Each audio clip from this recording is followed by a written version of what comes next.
जी ये ताइयां पैट तो बेचना 10-15 रुपए नाल जी दिहाड़ी का 500-600-700 रुपये लगता है।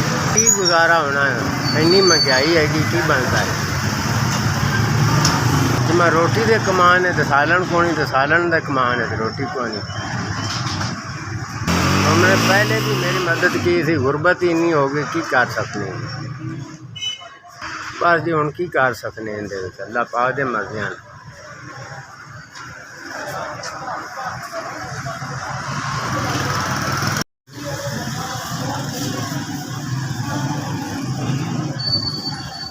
चार हज़ार अल्लाह ताला बहुत देगी,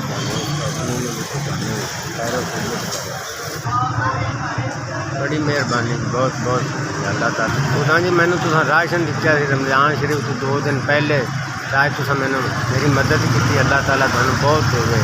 बड़ा शुक्रिया तो बड़ी मेहरबानी। SVS टाटा बराबर।